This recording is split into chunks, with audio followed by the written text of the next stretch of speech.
Bismillahirrahmanirrahim. Assalamualaikum warahmatullahi wabarakatuh.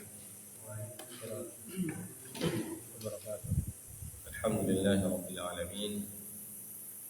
Alhamdulillahilladzi hadana li hadza wa ma kunna linahtadiya laula an hadana Allah. Wa asyhadu an la ilaha illallah wahdahu la syarika lah. Wa asyhadu anna Muhammadan abduhu wa rasuluhu la nabiyya ba'dah.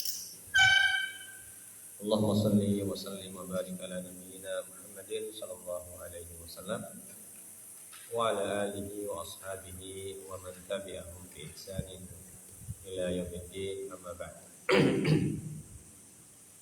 Pertama-tama marilah kita memanjatkan puja dan puji syukur kehadirat Allah Subhanahu wa taala, Rabb yang telah memberikan kepada kita berbagai macam anugerah sehingga pada malam hari ini kembali kita bisa bersama-sama melaksanakan ibadah kepada Allah untuk bertakarrub, mendekatkan diri kita kepada Allah, meningkatkan ketakwaan kita kepada Allah Subhanahu wa taala dengan salat maghrib secara berjamaah. Semoga amal-amal ibadah kita diterima oleh Allah dan dicatat sebagai amalan-amalan soleh pemberat timbangan kita nanti di hari kemudian. Salawat dan salam tak lupa kita sampaikan kepada Nabi kita yang kita cintai, yang kita hormati, dan yang menjadi teladan bagi seluruh umat manusia, Nabiullah Muhammad ibn Abdullah sallallahu alaihi wa ala alihi wa sahbihi wasallam. Kita lanjutkan kembali pelajaran kita tentang ta'zir. Ya.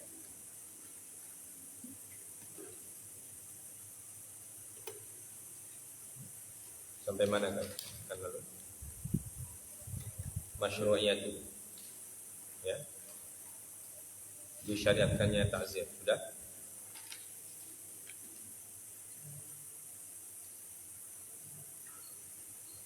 Apa yang terakhir dicatat? Dalam mazhab Abu Hanifah, bila orang itu masih mengalami perbuatan dibolehkan oleh sebagian ulama takzir dengan cara menghilangkan nyawa. Ta'zir dengan menghilangkan Nyawa.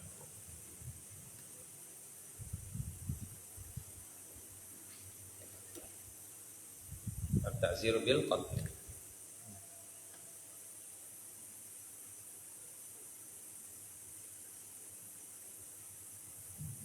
Ya. Selanjutnya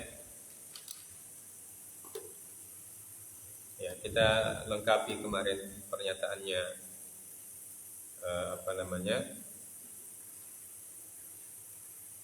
tentang usulul Hanafiyah, ya.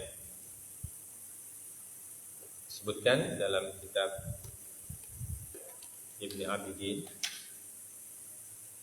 annama la qatla fihi indahum mithlul qatli bil muthaqqal wa fahishat rijali idza takarrara falil imami an yaqtula fa'ilahu wa kadzalika lahu an yazida ala al-hadd al-muqaddar idza ra'a al-maslahata fi dzalik.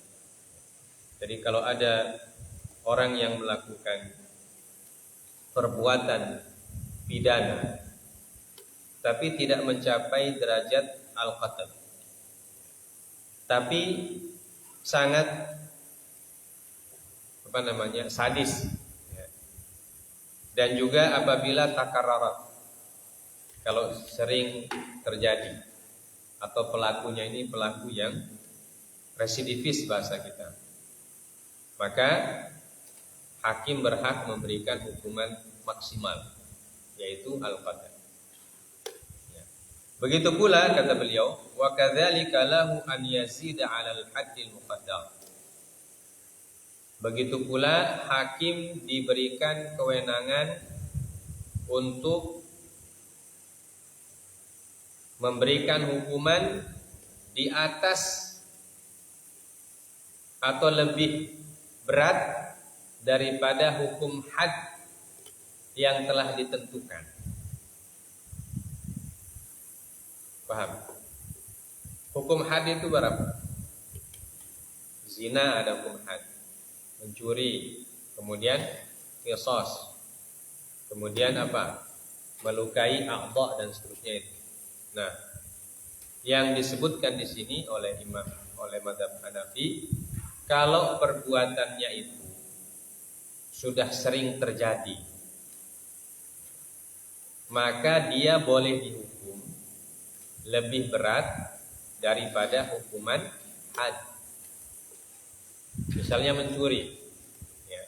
Mencuri itu hukumnya potong tangan. Maka kalau dia mencuri tetapi tidak sampai kepada definisi pencuri di dalam fikih, seperti yang kita sebutkan kemarin, dia mencuri tetapi barang yang dia curi tidak di dalam hirs, ya kan? Ya, tidak di dalam tempatnya, di luar tempatnya. Tapi dia lakukan berkali-kali. Satu kali dihukum, ditakzir. Ya. Setelah ditakzir, dia bikin lagi, ditakzir lagi. Ya. Ketiga kali dia bikin lagi. Karena orang kalau sudah menjadi residivis itu sudah seperti apa? Seperti jadi kebiasaan. Ya. Jadi penyakit dia. Ya. Jadi penyakit.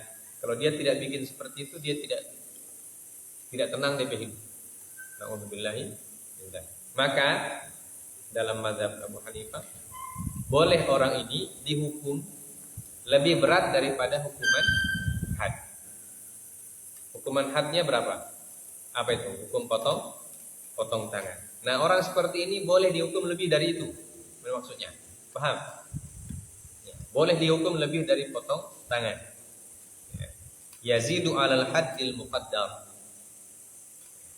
Jadi dia mencuri, tetapi pencuriannya tidak mencapai syarat potong tangan, tapi dilakukan berkali-kali. Ya. Maka bisa dihukum, malah bisa lebih berat daripada hukum potong tangan. Kalau hukum potong tangan cuma satu tangannya yang dihukum, ya, yang dipotong kan cuma satu. Kalau dia satu kali melakukan, kalau dia melakukan dua kali dengan memenuhi syarat pencurian yang ada hadnya, maka yang dipotong apanya? Apa yang dipotong? Kalau orang mencuri potong tangan sudah, mencuri lagi, yang dipotong apanya? Kakinya sebelah kiri. Ya. Jadi dipotong bersih. Nah, itu kalau pencurian yang mencapai syarat-syarat had. Pencurian syarat-syarat had itu kan dari sisi caranya melakukan, kemudian apa yang dia ambil ada batasnya, kemudian di mana diambil, ya, di mana diambil dan kapan diambil, ya, itu kan ada syarat-syarat. Ya, kalau tidak terpenuhi syaratnya, maka dia masuk dalam kategori hukuman takzir. Tapi hukuman ta'zir seperti itu, kata mazhab Abu Hanifah, kalau dia melakukannya sekian kali, lebih dari satu kali, atau berkali-kali, atau sudah menjadi kebiasaan, ya, maka itu boleh dia dihukum dengan hukuman yang lebih berat daripada had yang sudah ditentukan oleh syariat. Idza ra'al maslahata fi dzalik. Ya, kalau hakim melihat kemaslahatan dalam hal. Jadi kalau dilihat maslahat untuk memberikan orang ini hukuman lebih berat daripada hukuman had, karena sudah kelihatan mudaratnya banyak sekali di orang, ya. Dan orang yang menderita karena perlakuannya sudah sangat banyak, sudah berkali-kali orang menderita karena perbuatannya. Maka untuk menyetop dia punya kelakuan itu, kemaslahatannya untuk menjaga ketertiban, menjaga ketentraman masyarakat yang lebih banyak daripada dia.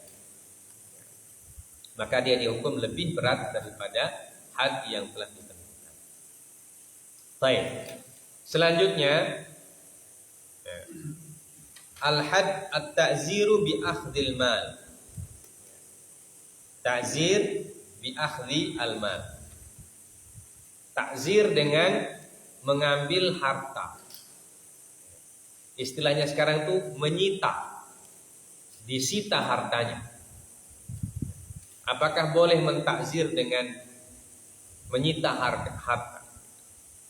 Nah, kalau istilah-istilah belakangan ini ada istilah dimiskinkan. Ya.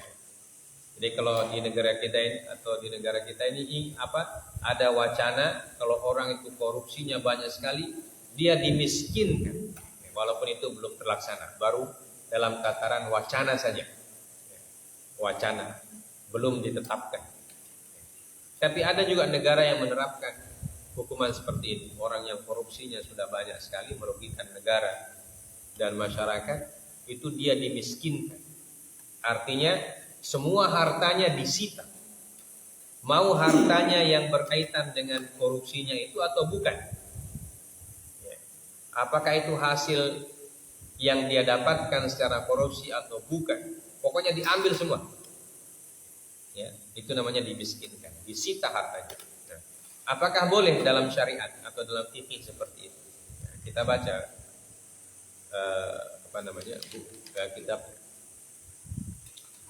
Beliau mengatakan wa yajuzu ta'ziru bi akhdil mal wa huwa madhhab Abi Yusuf wa bihi qala Malik. Qala sahibu Mu'inil Hikam wa man qala innal uqubatal maliyata mansukhatun faqad ghalata ala madhahib al-a'immati naqlan wastidlalan wa laysa yashulu da'wa nashiha wal mudda'una lin nashi laysa ma'ahum sunnatun wala ijma' yusahhihu da'wa illa an yaqulu madhhabu ashabina la yajuz. Wa qala Ibnu al-Qayyim inna an-nabiyya sallallahu alaihi wasallam azzara bi hirmanin nasibil mustahaq min as-salbi. Azzara bi hirmanin nasibil mustahiq min as-salbi wa akhbara an ta'ziri mani'iz zakati bi akhdhi syatri mali. Faqala sallallahu alaihi wasallam bima yarwihi Ahmad wa Abu Daud wa Nasa'i rahimahumullah man a'taha mu'tajiran falahu ajruha wa man mana'aha fa inna akhiruha wa syatra malihi azmatan min azamati rabbina. Ya. Berkata muallif rahimahullah ta'ala, dan dibolehkan mentakzir dengan menyita harta. Dan dibolehkan artinya boleh dalam fikih. Jadi diakui dalam fikih Islam bahwa menghukum takzir dengan menyita harta itu salah satu jenis hukuman yang diakui. Dan dibolehkan oleh mazhab Abu Yusuf. Abu Yusuf ini adalah muridnya Imam Abu Hanifah, murid utama. Murid utama Imam Abu Hanifah namanya Abu Yusuf. Wa bihi qala Malik, dan dengan pendapat tersebut Imam Malik juga berpendapat. Artinya ada dua mazhab. Pertama mazhab Hanafi, yang kedua mazhab Malik. Dibolehkan menyita harta untuk memberikan takzir, memberikan hukuman kepada orang yang melakukan tindakan pidana. Berkata penulis kitab Mu'inul Hikam, barang siapa yang mengatakan hukuman maliyah, hukuman harta dihapuskan, maka dia telah salah dalam menukilkan dan berdalil dengan madhab para imam. Jadi beliau mengatakan, barang siapa yang mengatakan bahwa hukuman penyitaan harta itu dihapus, maka dia telah salah dalam menukilkan dan berdalil dengan mazhab para imam. Paham ini? Paham? Ya. Jadi ada dari sini kita memahami bahwa tadi yang kita sebutkan mazhab yang membolehkan adalah mazhab Imam Malik dan Imam Abu Yusuf, atau yang menjadi representasi dari mazhab Maliki dan mazhab Hanafi. Ya. Nah, mereka mengatakan bahwa orang yang mengatakan tidak boleh menyita harta sebagai bentuk hukuman dengan alasan bahwa hukuman tersebut telah terhapus atau dimansuh, atau di istilah sekarang itu diamandemen. Nah, itu berarti pendapat itu salah, katanya. Pendapat yang salah. Walaysa yashulu da'wa naskhiha, dan tidak gampang untuk mengklaim bahwa suatu hukuman dihapuskan.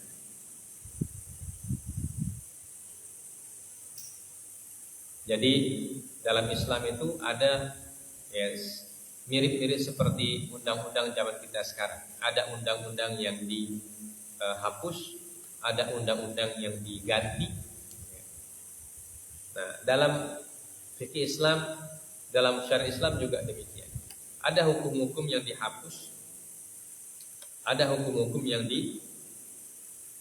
menjadi penghapusnya. Tetapi itu tidak gampang. Tidak gampang mengatakan suatu hukum dihapus, atau suatu hukum ini menghapus hukum yang pertama.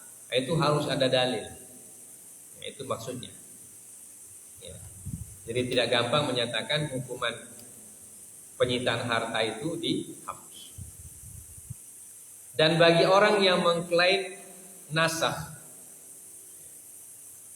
orang yang mengklaim nasakh atau yang berpendapat hukuman penyitaan harta itu dinasakh, mereka tidak punya dalil dari sunnah dan juga ijma.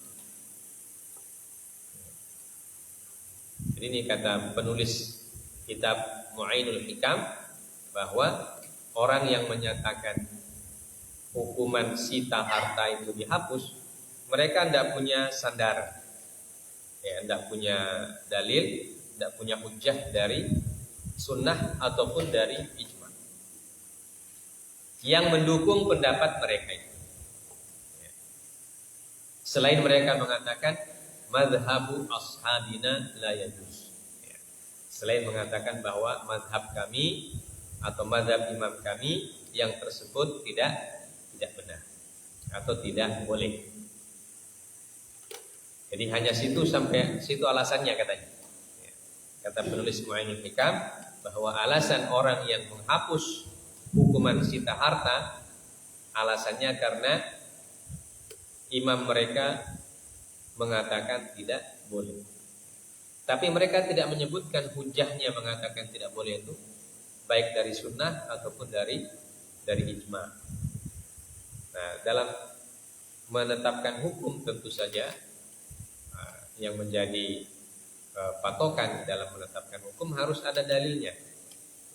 Dalil dari sunnah, dalil dari ijma, ataupun ada qiyas. ada apa namanya, ada yang sepadan, ada yang sepadan dari sunnah atau ijma ya, untuk menetapkan hal tersebut. Baik.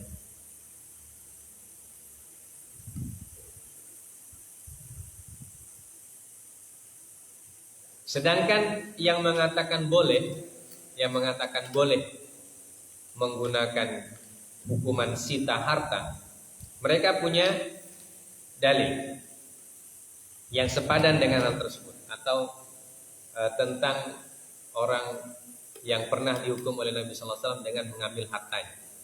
Jadi dikiaskan kepada hadis ini, yaitu tentang mani'uz zakat, tentang orang yang tidak mau membayar zakat. Orang yang tidak mau membayar zakat itu dihukum. Karena membayar zakat itu adalah kewajiban. Hukumannya apa? Ya, disebutkan dalam hadis riwayat Imam Ahmad, Abu Daud dan An-Nasa'i. Ya. Man a'taha mu'tajiran falahu ajruha. Wa man mana'aha fa inna akhidhuha wa syatra malihi. Azmatan min azamati rabbina.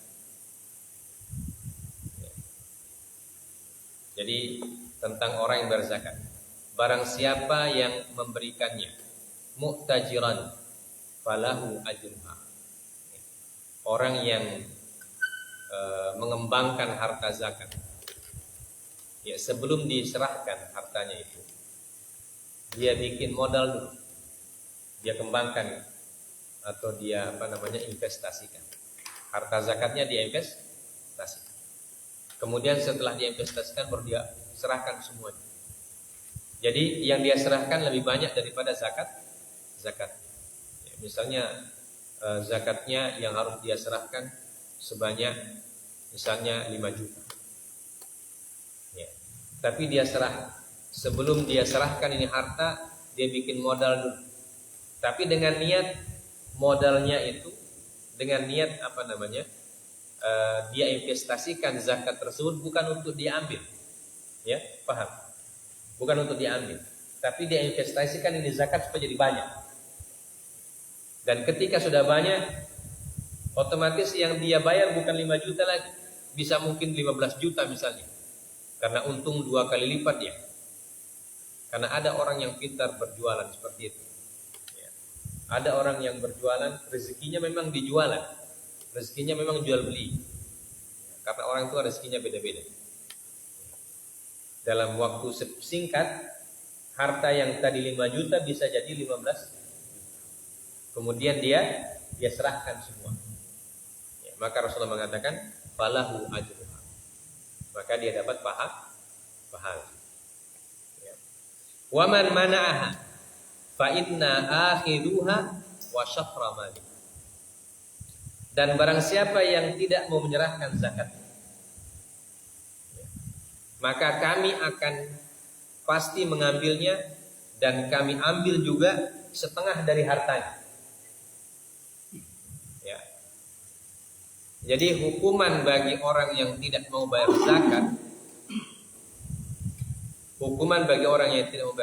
adalah pertama, dipaksa dia keluarkan zakat yang menjadi kewajibannya itu.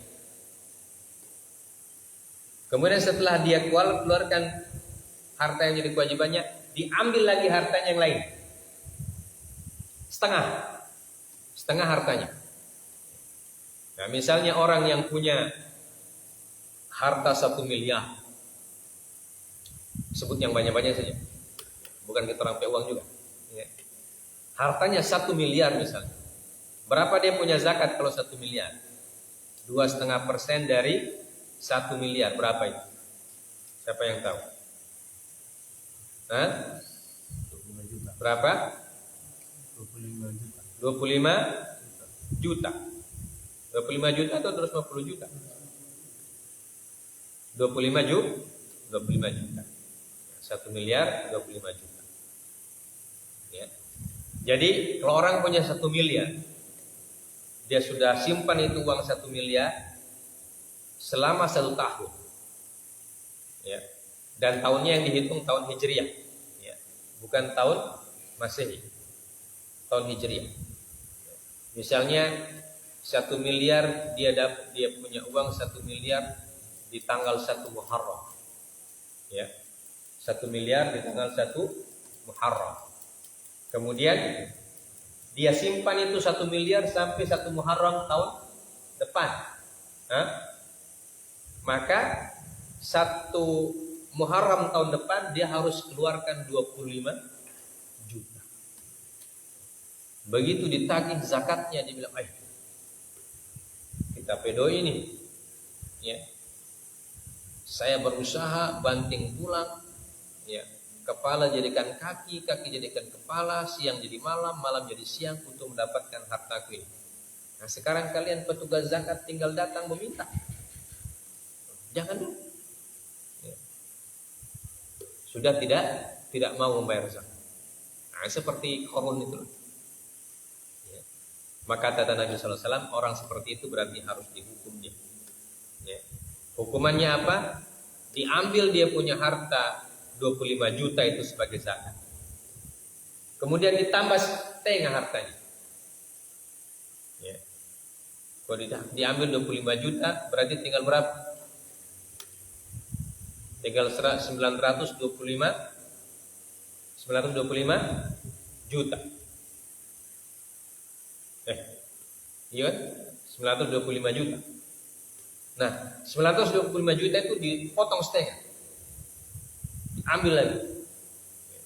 Nah, itu yang disebut dalam hadis ini. Fa inna akhiduha wa syatra malihi azmatan min azamat rabbih. Nah, ini hadis yang menjadi patokan Imam Malik atau menjadi patokan mazhab Malikiyah dan mazhab Hanafiyah yang menyatakan bahwa menghukum takzir dengan menyita harta itu boleh. Karena ada sandarannya. Ada sandarannya. Sandarannya adalah orang yang tidak mau menyerahkan zakatnya atau tidak mau menunaikan zakatnya. Zakat harta maksudnya, bukan zakat fitrah. Ya, kalau zakat fitrah semua orang mau. Ya. Karena cuma 3 kilo beras. Ya. Cuma 3 kilo beras. Jadi gampang. Tapi orang menyerahkan zakat harta, nah ini kan lumayan, ya. Kalau hartanya 1 miliar, kasih keluar 25 juta. Orang kalau sudah bilang 25 juta, 1 juta ini berbunyi. Kalau 1 juta ini susah kasih keluar, ya. Jangankan 25 juta, 1 juta saja. Banyak ini. 1 juta.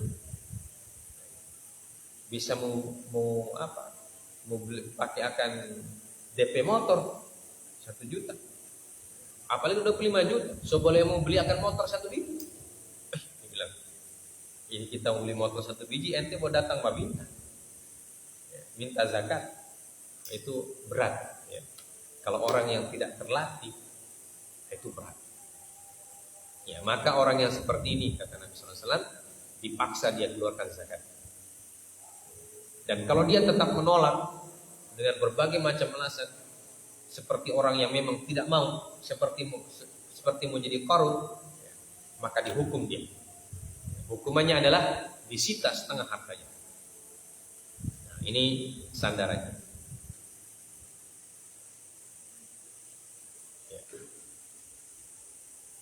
Kemudian juga berkata Imam Ibnu Qayyim, dalil yang kedua, bahwa Nabi sallallahu alaihi wasallam azzara bi hirmanin nasibil mustahaq minas salm. Rasulullah sallallahu alaihi wasallam juga pernah menghukum dengan hirmanun nasib. Hirmanun nasib artinya tidak memberikan bagian, ya, kepada orang yang berhak dari harta salaf, harta salaf, harta rampasan. Jadi ada orang yang berhak mendapatkan harta rampasan, tapi karena dia melakukan pelanggaran, oleh Nabi tidak dikasih dia punya bagian. Ya. Ini dalil yang kedua. Kalau dalil yang pertama tentang orang yang tidak mau berzakat, dalil yang kedua tentang orang yang pergi berjuang di jalan Allah, berjihad, ya, yang sebenarnya dia berhak mendapatkan salb, harta salb, bukan salb yang panas-panas itu, harta salb namanya, harta rampas. Tapi karena dia melakukan pelanggaran maka tidak dikasih oleh Nabi. Nah ini bentuk hukuman, bentuk takzir dengan cara diambil hartanya. Ya. Jadi ini dua dasar atau dua dalil yang sangat jelas bahwa hukuman takzir dengan menyita harta itu ada sandarannya di dalam syariat Islam. Ya. Dan itu dikiaskan dengan pelanggaran-pelanggaran yang lain yang tidak sampai derajat had, yang tidak sampai derajat had atau tidak masuk dalam kategori had. Seperti misalnya korupsi. Ya. Korupsi itu tidak masuk dalam definisi had, ya kan? Korupsi tidak masuk dalam definisi had. Maka dia masuk dalam definisi takzir. Karena mengambil harta korupsi itu berbeda caranya dengan mengambil harta dengan cara mencuri. Nah, begitu juga merampas harta orang lain dalam atau merampok atau menodong. Nah, itu juga tidak masuk dalam definisi mencuri yang dihukum potong tangan. Tapi dia ditakzir. Dan takzirnya, nah kalau dia sudah disebut sebagai takzir, maka tadi kata mazhab Hanafiyah, takzir itu bisa lebih berat daripada hukuman had. Bisa saja dia dipenjara, kemudian dia disita hartanya, dimiskinkan dan seterusnya. Itu di secara syariat, secara fikih ada legal standing, ada sandarannya. Jadi tidak apa-apa kalau kita mau terapkan undang-undang memiskinkan harta orang yang mengkorupsi harta negara itu boleh. Dimiskinkan, diambil semua dia punya harta. Dan orang yang korupsi biasanya hartanya dia sengaja disebar-sebarkan. Begitu dia korupsi, dia tidak simpan di tabungannya sendiri, tapi dia simpan di tabungan saudara-saudaranya. Itu namanya lagi apa? Money laundering, pencucian uang. Jadi hasil korupsi supaya tidak diambil atau tidak menjadi bukti, dia sengaja itu kirim uang ke keponakannya atau ke temannya. Dia pinjam, dia punya rekening bank. Jadi ini simpan dulu, saya punya uang sama ente, titip dulu. Itu namanya money laundering, pencucian uang. Jadi uang dari hasil merampok atau hasil korupsi supaya tidak dijadikan sebagai bukti nanti disita, dia tidak simpan di tabungannya dia. Atau dia beli tanah bukan atas nama dia, tapi atas nama orang lain. Ada temannya atau anak buahnya atau sopirnya atau pembantunya. Dia bilang beli ini tanah harganya 1 miliar, ya. Nah, nanti saya kasih kamu bagiannya berapa ya? 20 juta saja. Jadi harta 1 miliar dikasih 20 juta. Namanya pembantu deh. 20 juta so rezeki itu. Dia so mau dia punya nama dipakai. Padahal itu uang 1 miliar itu dari hasil kejahatan. Yaitu namanya pencucian uang. Nah itu boleh kalau kita lihat sandaran fikihnya, boleh itu disita ulang, ya, diambil ulang oleh negara, walaupun dia atas nama orang lain. Nah, tapi kalau sekarang kan mudah untuk dilacak. Ya.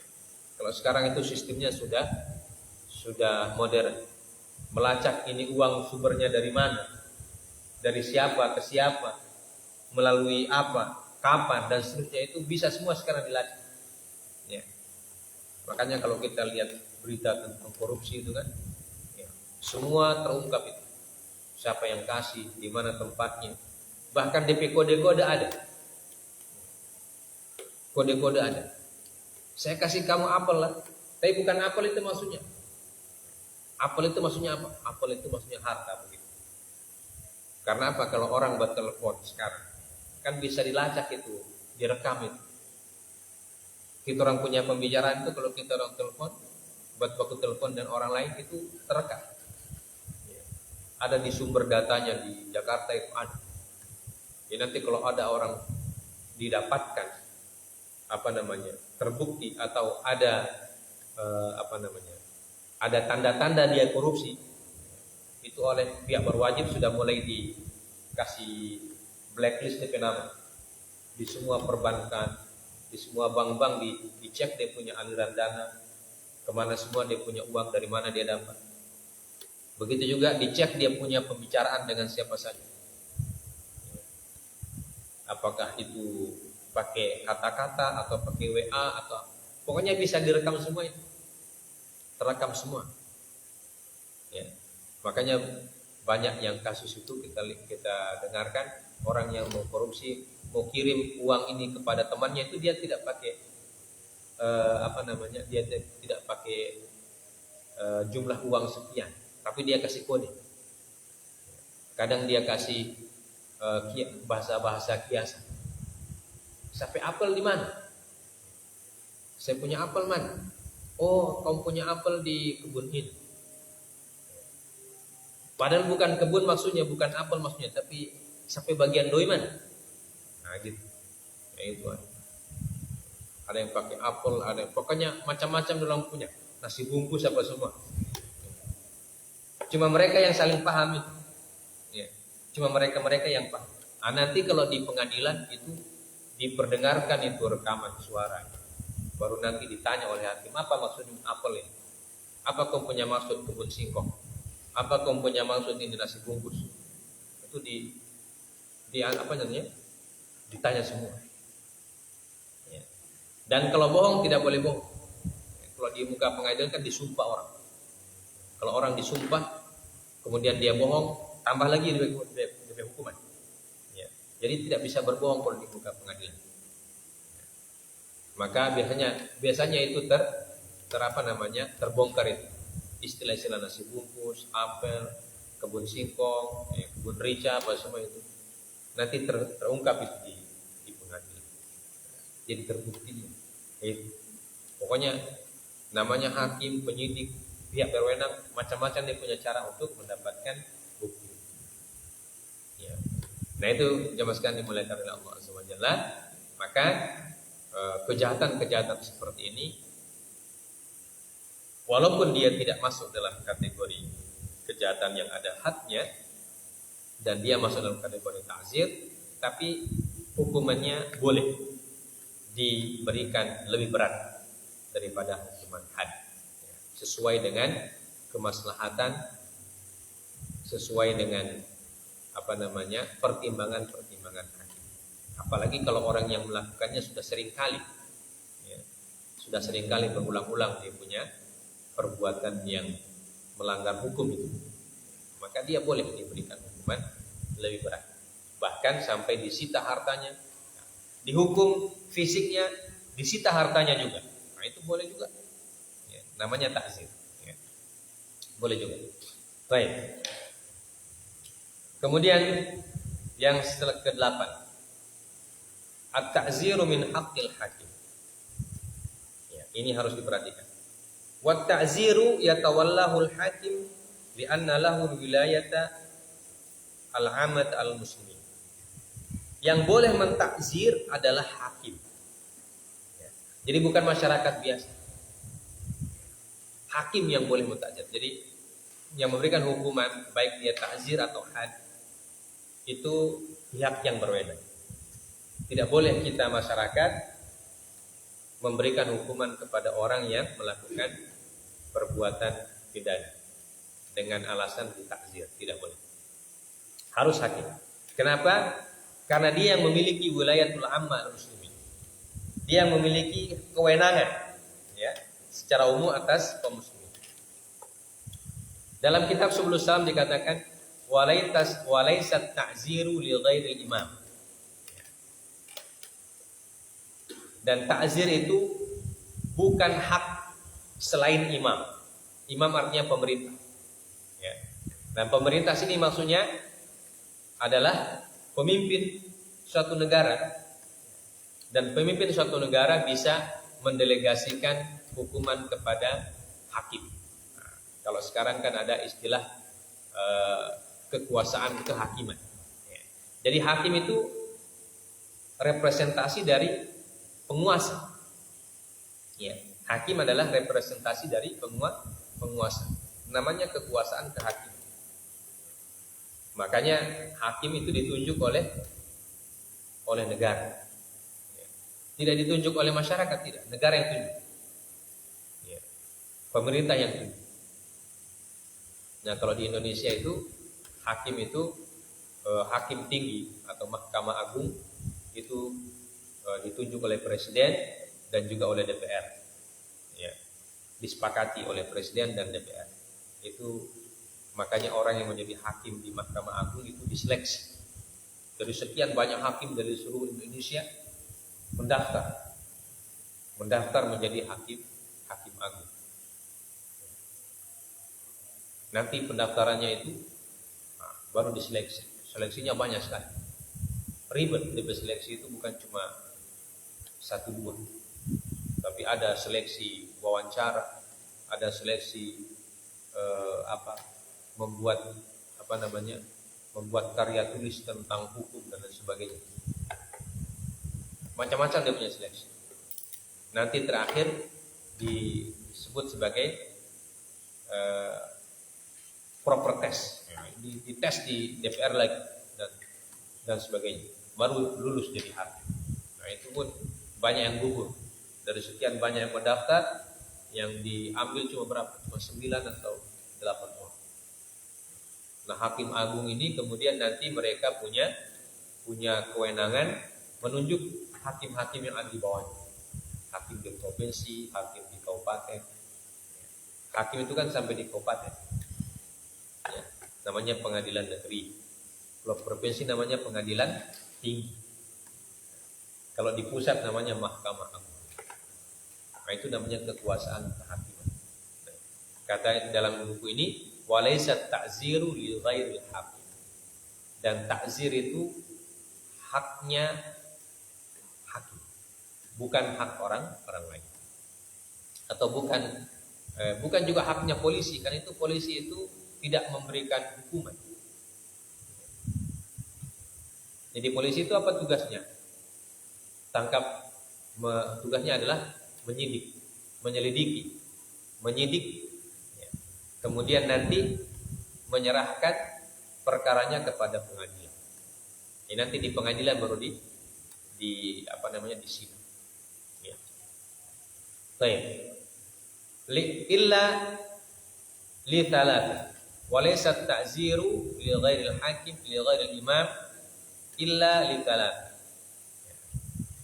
Kecuali 3 orang. Jadi 3 orang boleh menjadi hakim dalam perkara yang sangat terbatas. Pertama, al-ab. Fa inna lahu ta'zira waladi saghir lit-ta'lim wa zajar an sayyi'il akhlaq.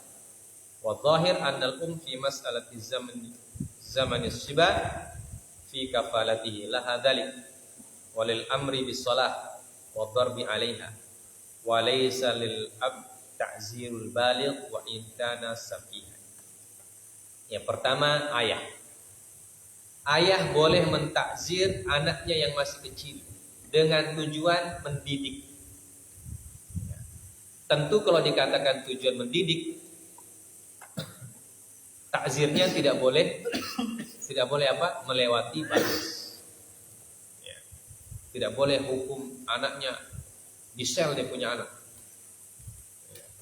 Dikasih masuk di kamar, dikunci selama 3 bulan.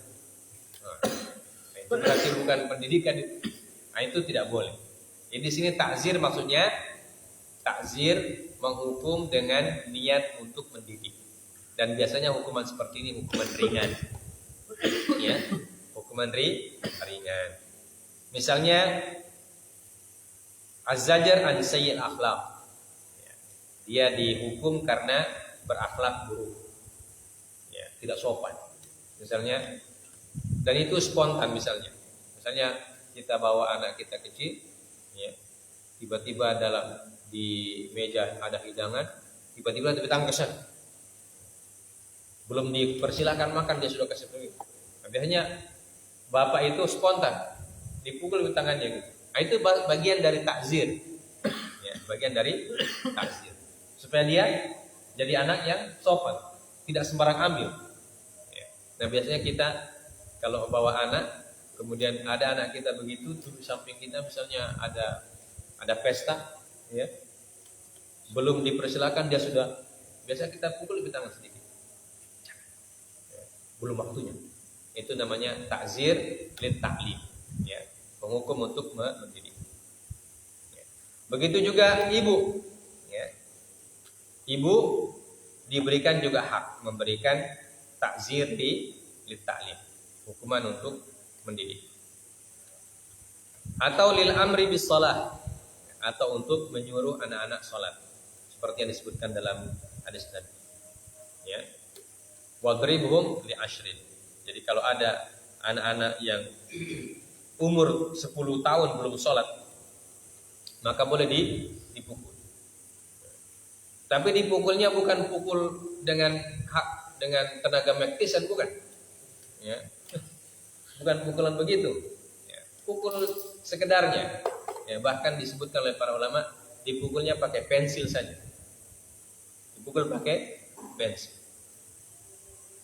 Tujuannya untuk mendidik. Tapi kalau anak-anak sekarang dipukul pakai pensil, dia bawa pensil. Begitu dia berasa. Ya.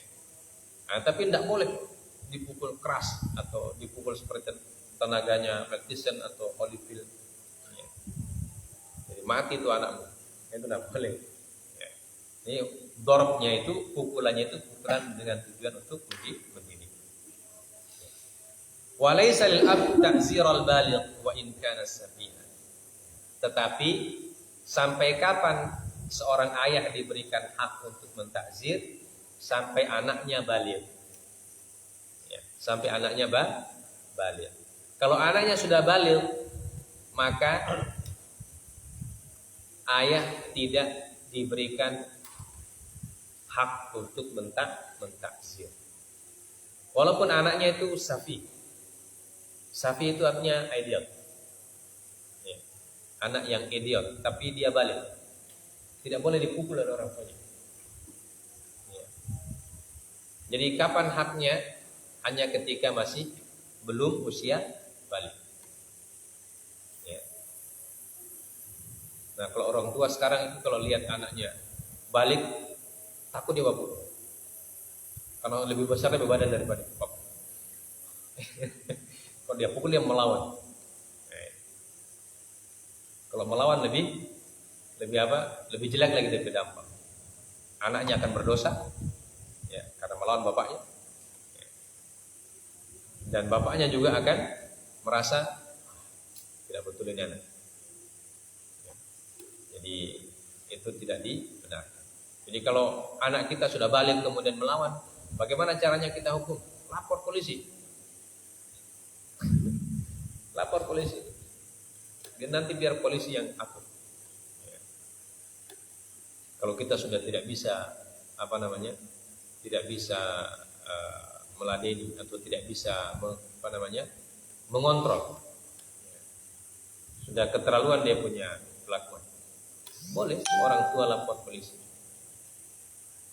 Seperti pada zaman salaf, orang tua lapor kepada pihak yang berwenang. Nanti pihak berwenang yang apakah dia mau dihukum atau dia dinasehati tentunya dulu. Ya. Kalau dinasehati tidak bisa, tetap kepala batu, bandel, ya. Dikasih rasa dulu sel biar 3 hari. Ya. Dimasukkan sel 3 hari. Di situ tidur di situ babera, di situ kunci. Pokoknya situ saja. Dikasih makan nasi dengan garam. Coba rasa dulu. Nah, itu dibolehkan. Kemudian yang kedua as-sayyid, majikan. Ya. Majikan yu'azziru raqiqatan fi haqqi nafsihi wa fi haqqillahi ta'ala 'alal asl. Ya, sayyid atau majikan yang menghukum budaknya. Ya. Kalau budaknya ini melanggar aturan Allah atau melanggar hak-haknya, maka majikan dibolehkan menghukum hamba sahayanya atau budaknya. Yang ketiga az-zauj. Ya.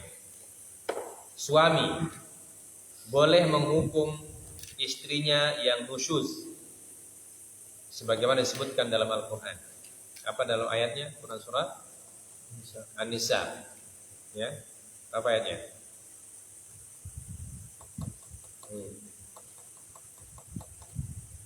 Ayat An-Nisa tentang nusyuz.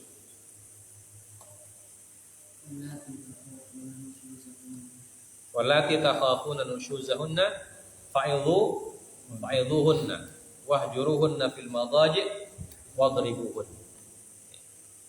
Apabila kalian takut, khawatir istri nusyuz, artinya nusyuznya sudah mengkhawatirkan, ya. Istri durhaka sama suaminya dan durhakanya sudah mengkhawatirkan, ya. Jadi bukan durhaka biasa, bukan babanta-banta biasa, ya. Nah, biasa kalau suami istri itu kalau bertengkar biasanya istri juga suka babanta, ya. Apalagi kalau dia merasa benar, dia juga babanta. Tapi yang dimaksud nusyuz di sini adalah nusyuz yang sudah sangat mengkhawatirkan, artinya nusyuz yang sudah keterlaluan, ya, durhaka yang sudah tidak bisa ditoleransi, atau apa bahasa kita, bandel, ya. Bukan durhaka, bandel yang tidak bisa ditoleransi, bandel dari istri yang tidak bisa ditoleransi, ya, disuruh sholat tidak mau, ya, disuruh puasa tidak mau, disuruh taat kepada Allah tidak mau, dengan berbagai macam disuruh tidak mau. Nah, itu pertama kata Allah Azza wa Jalla, apa caranya? Fa'idhuhunna. Pertama diberikan nasihat. Ya. Tidak boleh juga langsung dipukul. Diberikan nasihat dulu. Dan diberikan nasihat itu ya berkali-kali sampai dia sadar. Kalau berkali-kali diberikan nasihat tidak bisa, tidak sadar-sadar, baru boleh hukuman yang kedua. Wahjuruhunna fil madaji. Pisah ranjang, ya, tidak ditemani tidur, tidak sama-sama tidur, pisah kamar, ya. Nah, kalau pisah kamar tidak sadar juga, wadribuhun, nah, boleh dipukul. Nah, tapi hak memukulnya juga tidak bisa pakai tenaga medis, ya, tidak boleh pakai tenaga medis. Ya, pukulnya pukulan yang tidak melukai. Dalam hadis disebutkan jarh ghairu mubarrah, ya, darbun ghairu mubarrah, darbun ghairu mubarrah, ya, pukulan yang tidak mencederai, ya. Tapi kalau sudah sampai patah itu berarti sudah DP suami yang masuk penjara, ya. Kalau istrinya sampai patah, sampai luka, sampai itu berarti itu sudah berlebihan, itu tidak boleh. Nah, ini tiga orang atau tiga kelompok yang boleh memberikan hukuman ta'zir. Ya, pertama ayah kepada anaknya yang masih kecil yang belum balik, atau masuk juga istri. Kemudian majikan kepada budaknya, dan yang ketiga suami kepada istri. Ya. Dan ini semuanya yang tiga-tiga ini tujuannya untuk mendidik. Ya. Ta'zir, tapi tujuannya bukan untuk mencederai, bukan untuk mematikan. Tapi tujuannya untuk mendidik. Maka dia kalau tujuannya mendidik, maka ada batasan-batasannya. Ya. Tidak boleh luka, tidak boleh cedera, tidak boleh patah, tidak boleh cacat, ya, dan seterusnya. Ya. Karena kalau cacat, cedera itu haknya siapa? Haknya hakim. Ya, haknya hakim. Karena kalau hakim itu kan dia berhak menghukum dengan mencederai orang, boleh. seperti kisos itu kan, dia patah tangannya orang, dia patahkan juga tangannya. Itu boleh, itu hakim. Yang terakhir dari kitab ini, ad-dhamanu fi ta'zir. Ya. Dhaman, jaminan dalam ta'zir atau tebusan dalam ta'zir. Wala dhamana 'alal ab idza addaba waladahu, wala 'alal zawj idza addaba zawjatahu, wala 'alal hakim idza addaba al-mahkum bi syartin an la yusrifa wahid minhum wa yazida 'ala ma yahsulu bil maqsud. Fa idza asrafa wahid minhum fit ta'dibi kana muta'addiyan wa dhamina bi sababi ta'addihi ma atlafa. Ya. Jadi orang yang menghukum, memberikan hukuman ta'zir, seperti ayah menghukum dengan tujuan mendidik anaknya, atau suami menghukum istri dengan tujuan mendidik istrinya, atau tadi majikan menghukum budaknya dengan tujuan mendidik budaknya, ya. Atau hakim menghukum orang yang divonis, ya, pidana, maka mereka tidak tidak dihukum. Dan juga tidak wajib membayar jaminan. Jadi hakim itu tidak dihukum. Kalau hakim dihukum bagaimana? Tidak. Jadi kacau juga. Tidak ada orang menjadi hakim. Dia bilang kamu harus dipenjara 7 tahun. Orang yang dipenjara bilang tidak. Hakim harus dipenjara juga sama-sama dengan saya. Nah, itu susah. Nah, maka orang-orang yang berhak, yang diberikan kewenangan oleh syariat untuk menghukum orang dalam batasan-batasan masing-masing, ya, itu tidak bisa dihukum. Dengan syarat alla yusrif wahidin minhum. Syaratnya ketika mereka menghukum, mereka tidak berlebihan, tidak melebihi kapasitas hak kewenangannya. Nah, seperti tadi itu, misalnya seorang suami menghukum istrinya, tapi sampai patah istrinya dibikin, itu otomatis melebihi. Ya, begitu juga ayah memukul anaknya, berlebihan, itu bisa dihukum. Nah, begitu juga hakim. Ya, hakim kalau dia menghukum sesuatu yang lebih daripada batas hukumannya, karena kalau kita baca di undang-undang itu kan setiap pelanggaran itu ada batas hukumannya. Ya. Ada minimalnya, ada maksimalnya. Namanya hukum itu ada hukuman maksimal, ada hukuman sedang, ada hukuman minimal. Jadi kalau dia hakim menghukum di atas maksimalnya, ya berarti itu dia melampaui kewenangannya. Ya. Nah, orang yang melampaui kewenangannya itu di sini disebutkan fa idza asrafa wahidun minhum fit ta'dib kana muta'addiyan.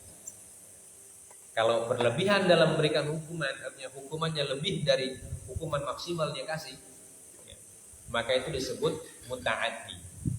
Muta'addi artinya zalim. Dan hakim yang zalim, nah itu boleh dihukum. Ya. Dhamina bisababi ta'addihi ma'atlah. Maka hakim yang seperti itu dia bertanggung jawab atas hukuman atau atas kerusakan yang disebabkan oleh hukuman yang dia beri. Nah, kalau kita di Indonesia itu, kalau hakim itu bertindak melampaui batasnya, bisa dilaporkan. Bisa dilaporkan ke misalnya ke namanya komisi yudisial. Hakimnya dilaporkan oleh orang yang dihukum, boleh. Atau dilaporkan ke Mahkamah Agung. Bisa dilaporkan. Nah, nanti diteliti, laporan itu akan diteliti apakah hakim itu benar-benar melampaui kewenangannya atau tidak. Kalau dinilai oleh pihak penilai bahwa hakim itu melampaui kewenangannya, bisa dihukum dia. Hakimnya bisa dihukum. Ya, hukumannya banyak. Ya, bisa dengan hukuman fisik, bisa juga hukuman misalnya kalau di Indonesia dipecat. Hakimnya dipecat dengan tidak hormat. Nah, itu sudah banyak. hakim yang dipecat karena salah menghukum, ya. Atau dipindah tugaskan, ya. Misalnya orang yang tugas di Jakarta dipindah ke Papua, biar dia rasa itu hidup di Papua. Bisa, itu sering terjadi, ya. Hakim-hakim yang dilaporkan oleh orang yang terpidana, ya setelah diteliti ternyata hakim ini menghukum tidak sesuai dengan kewenangannya, menghukum berlebihan dan seterusnya. Atau dia menghukum orang yang tidak bersalah karena dia disogok misalnya, nah itu ditangkap juga. Nah di negara kita ditangkap juga, dihukum juga, dia dipecat dan macam-macam. Tapi kalau hakimnya itu berjalan di atas kewenangannya, tidak melebihi kewenangannya, maka dia tidak boleh dituntut. Tidak boleh dituntut. Nah, itu aturannya dalam peradilan. Karena kalau hakim dituntut semua, tidak ada orang menjadi hakim. Ya. Dan kalau tidak ada orang jadi hakim, maka bagaimana caranya menghakimi pelanggaran di masyarakat? Pakai hukum rimba. Ya. Siapa yang kuat dia yang menang. Ya. Nah, itu lebih kacau lagi. Jadi seperti hidup di masa jahiliyah. Ya. Masa jahiliyah kan begitu. Siapa yang kuat dia yang menang. Ya. Masalah kecil bisa mengundang perang. Ya. Masalah kuda bisa jadi perang antar suku. Itu jadi kacau. Nah, itu aturannya dalam syariat kita, Islam juga begitu. Jadi hakim atau orang yang diberikan kewenangan menghukum dan dia menghukumnya sesuai dengan aturan, maka dia tidak boleh dituntut, tidak boleh tidak boleh dihukum, tidak boleh dituntut, dan tidak wajib membayar denda atau jaminan karena akibat dari keputusan yang dia buat. Yang penting keputusannya sesuai dengan aturan. Ya. Baik, ini pelajaran kita, alhamdulillah. Semoga hal-hal seperti ini bisa memberikan kepada kita pencerahan ya tentang hukum Islam. Jadi hukum Islam itu sangat luas, ya. Dia punya penjelasan sangat panjang kali lebar. Ya. Panjang kali lebarnya pun panjang kali lebar sekali. Ya. Berhari-hari bahkan bertahun-tahun bisa dijelaskan. Supaya kita tahu hukum Islam itu hukum yang adil, ya, yang sesuai dengan fitrah manusia. Ya, banyak orang yang benci hukum Islam karena dia tidak pernah belajar. Ya. Yang dia bayangkan hukum Islam itu cuma potong rajam. Ya. Jadi yang dia bayangkan itu sadis, potong tangan, rajam, penggal. Tidak seperti itu, tidak serta-merta potong tangan. Penjelasannya banyak sekali. Jadi kalau kita belajar hukum Islam dari A sampai Z, kita akan terima bahwa ini memang hukum yang terbaik, ya, karena dia diatur oleh Yang Maha Kuasa, Allah Subhanahu wa Ta'ala. Semoga dengan hal ini kita bisa mendapatkan pencerahan tentang hukum Islam dan selanjutnya mencintai hukum Islam, ya, mencintai hukum-hukum syariat yang ditetapkan oleh Allah Subhanahu wa Ta'ala kepada kita sebagai orang-orang yang beriman. Sampai sini insyaallah kita lanjutkan pada kesempatan yang berikutnya. Subhanakallah bihamdik asyhadu an la ilaha illa anta astaghfiruka wa atubu ilaik. Wa sallallahu ala nabiyyina Muhammad wa ala alihi washabbihi wasallam wa akhiru da'wana alhamdulillah. Amin. Assalamualaikum warahmatullahi wabarakatuh.